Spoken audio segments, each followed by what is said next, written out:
गरुड़ पुराण में संतान प्राप्ति के कुछ उपायों के बारे में बताया गया है। साथ ही इसमें बताया गया है कि कौन से काम करने पर संतान में गुणवान, चरित्रवान और सत्यवान का गुण होता है। भगवान विष्णु अपने वाहन पक्षीराज गरुड़ से कई संदर्भ में बातें करते हैं। इन्हीं का वर्णन गरुड़ पुराण में किया गया है। इसमें जन्म, मृत्यु, पुनर्जन्म, स्वर्ग, नरक के साथ ही ज्ञान, विज्ञान और नीति नियमों के बारे में भी बताया गया है। इसीलिए इसे 18 महापुराणों में से एक सर्वश्रेष्ठ ग्रंथ माना गया है। गरुड़ पुराण के अनुसार उत्तम संतान प्राप्ति की इच्छा हर दंपति को होती है, क्योंकि संतान अगर उत्तम हो तो इससे समाज में मान सम्मान की वृद्धि होती है।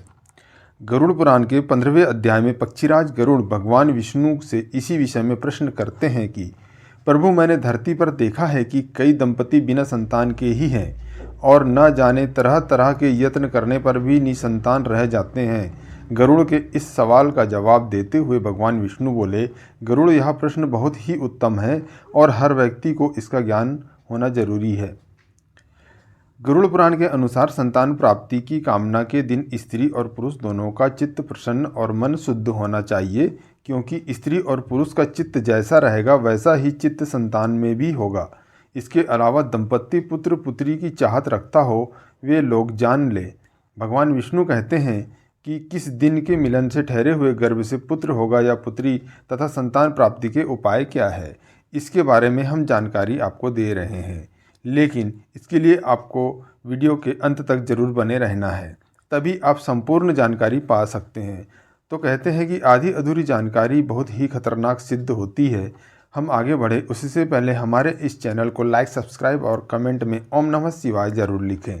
भगवान विष्णु कहते हैं कि संसार की उत्पत्ति, पालन और विनाश का क्रम पृथ्वी पर हमेशा से चलता रहा है और आगे भी चलता रहेगा।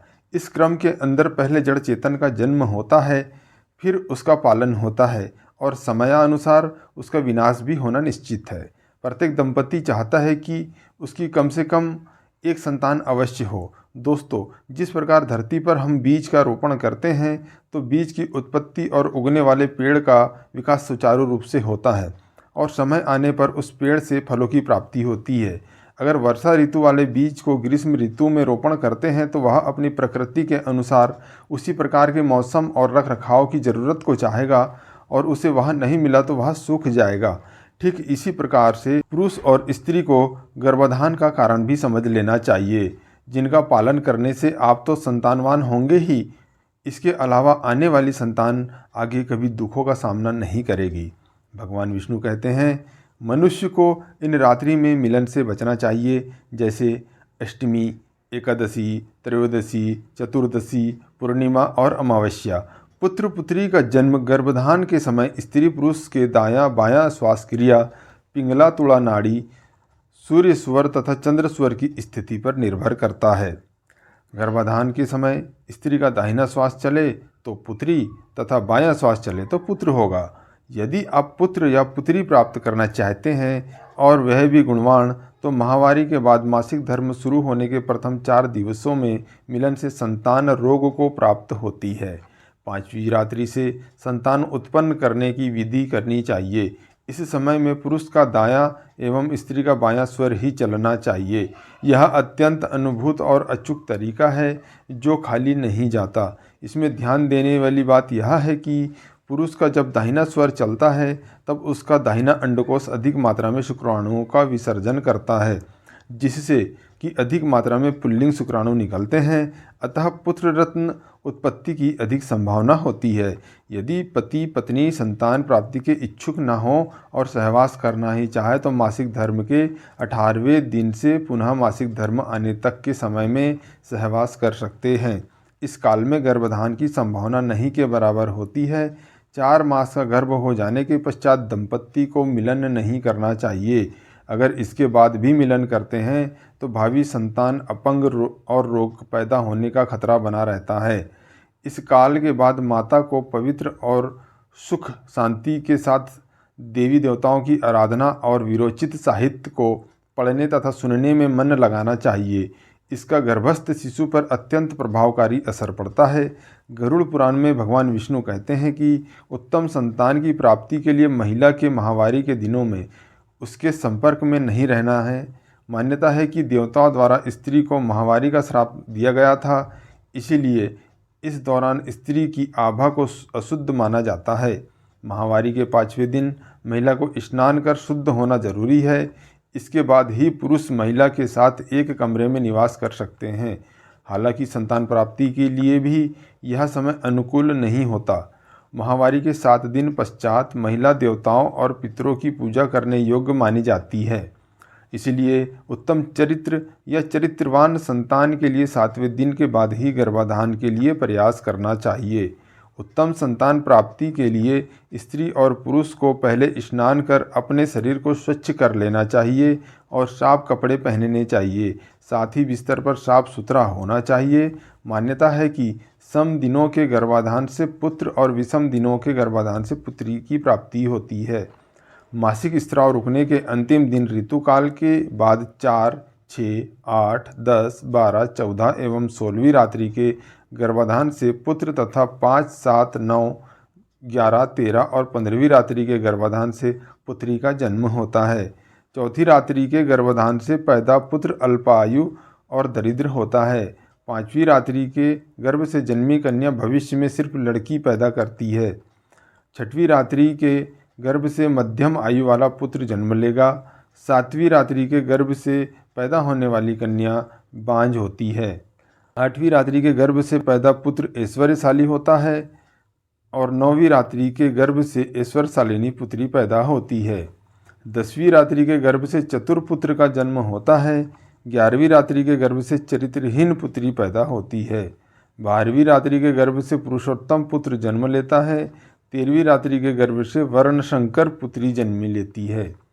14वीं रात्रि के गर्भ से उत्तम पुत्र का जन्म होता है और 15वीं रात्रि के गर्भ से सौभाग्यवती पुत्री पैदा होती है। 16वीं रात्रि के गर्भ से सर्वगुण संपन्न पुत्र पैदा होता है। मिलन के सहवास से निवृत्त होते ही पत्नी को दाहिनी करवट में 10 से 15 मिनट लेटे रहना चाहिए और एकदम से नहीं उठना चाहिए। लेकिन मासिक धर्म के 18वें दिन के मिलन से संतान प्राप्ति की संभावना बहुत कम होती है और इन उपाय को करने के बाद भी किसी दंपत्ति को संतान की प्राप्ति नहीं होती। वे लोग जान ले इन 9 श्राप के कारण नहीं होती संतानोत्पत्ति। नंबर 1, सर्प श्राप। इस श्राप के प्रमुख 8 योग या प्रकार बताए गए हैं। यह योग राहु के कारण बनता है। इसके लिए नाग प्रतिमा बनाकर विधि पूर्वक पूजा की जाए और अंत में हवन कर दान किया जाए तो इस श्राप का प्रभाव नष्ट हो जाता है। इससे नागराज प्रसन्न होकर कुल की वृद्धि करते हैं। नंबर 2, पितृश्राप। कहते हैं कि यदि किसी जातक ने गत जन्म में अपने पिता के प्रति कोई अपराध किया है तो उसे इस जन्म संतान कष्ट होता है। यह कुल मिलाकर 11 योग या दोष हैं। यह दोष या योग सूर्य से संबंधित हैं। इसके अलावा अष्टम स्थान में राहु या अष्टमेश राहु से पापाक्रांत हो तो इसको पितृदोष या पितृश्राप भी कहा गया है। इसके उपाय हेतु पितृश्राद्ध करना चाहिए। नंबर 3, मातृश्राप। ज्योतिष मान्यता के अनुसार पंचमेश और चंद्रमा के संबंधों पर आधारित यह योग बनता है। मंगल, शनि और राहु से बनने वाले ये कुल 13 प्रकार के योग है। गत जन्म में किसी जातक ने यदि माता को किसी भी प्रकार से कष्ट दिया है तो यह योग बनता है। इसके उपाय के लिए माता की सेवा करना जरूरी है। इसके अलावा उक्त ग्रहों की शांति कराएं। नंबर 4, भाद्रश्राप। यह योग भी कुल 13 प्रकार का है जो कि पंचम भाव मंगल और राहु के चलते बनता है।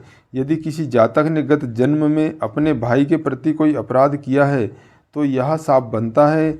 इसके उपाय हेतु हनुमान चालीसा का नित्य पाठ करें, हरिवंश पुराण का श्रवण करें, चंद्रायण व्रत करें, पवित्र नदियों के किनारे शालिग्राम के सामने पीपल का वृक्ष लगाएं तथा पूजन करें।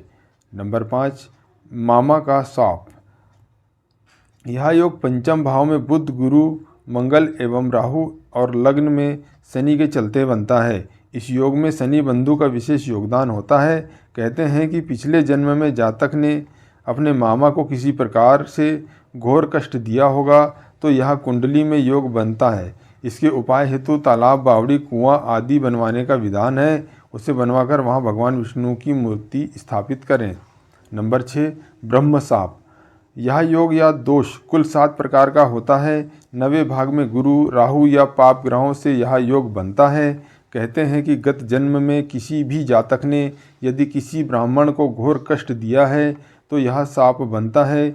इसकी शांति हेतु पितृ शांति करे और फिर प्रायश्चित स्वरूप ब्राह्मणों को भोज कराकर उन्हें दक्षिणा दे। नंबर 7, पत्नी का साप। यह कुल 11 प्रकार का दोष या योग है जो सप्तम भाव में पाप ग्रहों के चलते बनता है।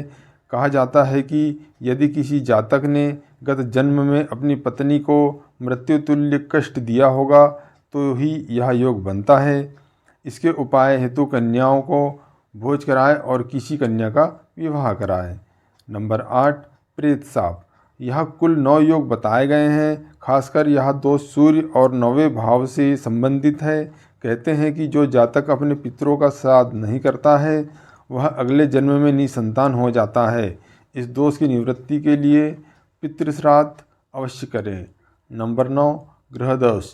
यह योग कई प्रकार का होता है। यदि बुध और शुक्र के दोष में संतान हानि हो रही है तो इसके लिए भगवान शंकर का पूजन, गुरु और चंद्र के दोष में संतान गोपाल का पाठ, यंत्र और औषधि का सेवन करें। राहु के दोष से कन्यादान, सूर्य के दोष से भगवान विष्णु की आराधना, मंगल और शनि के दोष से षडंग शतरुद्रीय जप कराने चाहिए। तो दोस्तों हमारे द्वारा दी गई जानकारी आपको अच्छी लगी हो तो हमारे इस चैनल को लाइक, सब्सक्राइब और कमेंट ज़रूर करें। धन्यवाद।